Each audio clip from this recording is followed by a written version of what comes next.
Welcome to Interchapter G. In Interchapter G, we're going to talk a little bit more about mass spectrometry. Specifically, we're going to dive into some fragmentation pathways that molecules can undergo. You can see an example here where the radical cation produced by the mass spectrometer is undergoing a special type of cleavage to form a new fragment. In this lecture, we're going to talk specifically about alkanes, alkenes, and aromatics and how they fragment. First, a quick recap on mass spectrometry. Remember that we are able to get the molecular mass of compounds using mass spectrometry, and as we've also learned, we can get a little bit of structural information. Your compound, usually dissolved in a liquid, is injected into the mass spectrometer.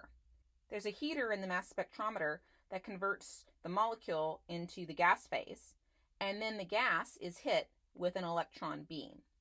The electron beam causes the molecule to eject an electron, create a radical cation species, and then those radical cation species further fragment. We then use a detector to detect not only the radical cation, but also some of these fragments. You can see that the detector processes everything into a mass spectrum. A mass spectrum for pentane is shown here. Here we see the molecular ion, and remember that this is in M/Z, or a mass to charge ratio. Usually the molecular ion, this furthest right peak here, is the one that's associated with the molecular weight of your product. Also notice that we have the base peak, which is just the highest peak in our spectrum. The base peak is associated with the most common fragment. The base peak is the tallest peak, and the molecular ion, also called the parent peak, is the radical cation that is formed that corresponds typically to our molecular weight. Let's look briefly at the fragments to see what this 43 is. Here's a molecular ion formed after pentane is hit with the electron beam. And you can see the radical cation here can fragment into lots of different pieces. That 43 that we saw pops up right here, and that's a common fragment. You can see some other fragments that are showing up, 29, 57, and 15. Here's 29, 57, and there's 15. So all of those fragments are present on some level in our mass spectrum. Notice that what we're detecting are the cation species, not the radical species, and that's because of the detector that's used in the mass spectrometer. Okay, let's compare pentane to 2,2-dimethylpropane, which has the same exact number of carbons and hydrogens.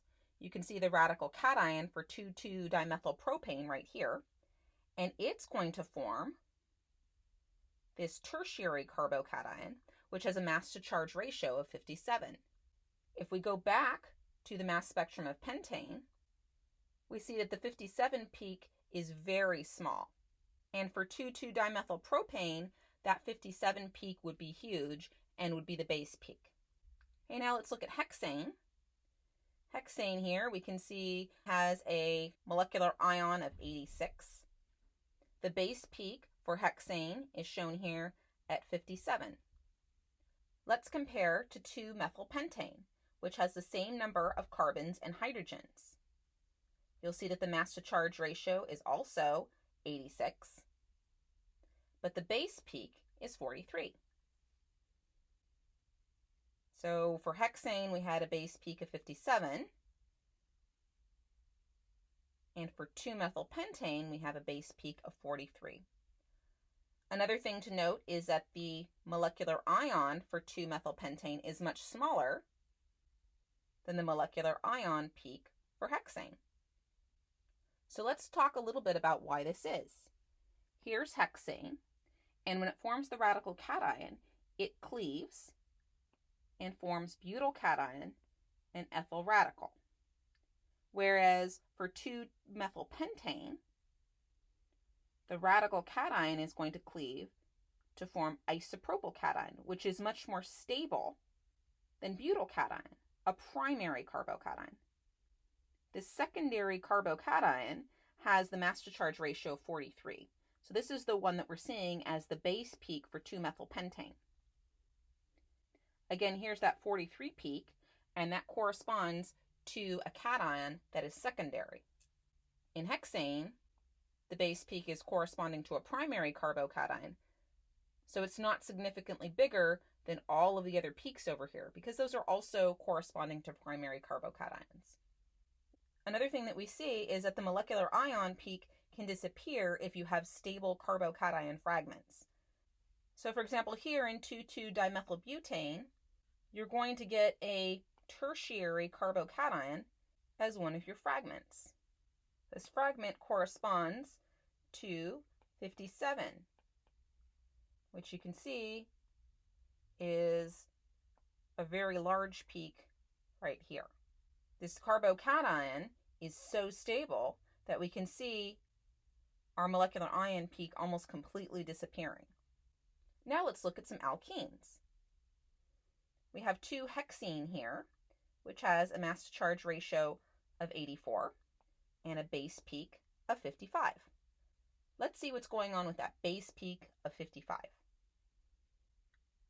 When 2-hexene goes into the mass spectrometer, the pi bond here is where the electron is going to be ejected from.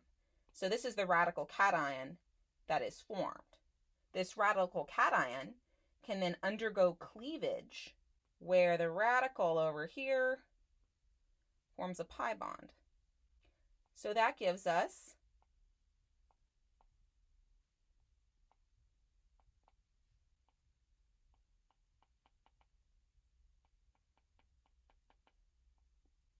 a carbocation that's resonance stabilized, and that's corresponding with a mass to charge ratio of 55.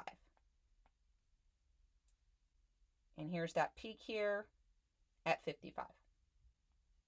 Again, here we can see the radical cation cleaving to form an allylic cation, and you can see the resonance structure drawn out here, and then here's that ethyl radical over there. So because we get this nice highly stabilized allylic cation, that's going to be the base peak for 2-hexene.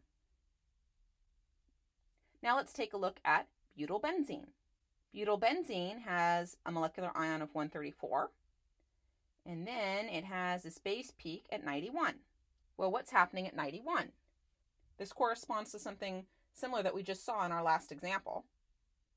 The radical cation is going to form at one of the pi bonds, and this pi bond can undergo cleavage to form a resonance stabilized carbocation. The carbocation that we see here has a mass to charge ratio of 91, which corresponds to our base peak shown here.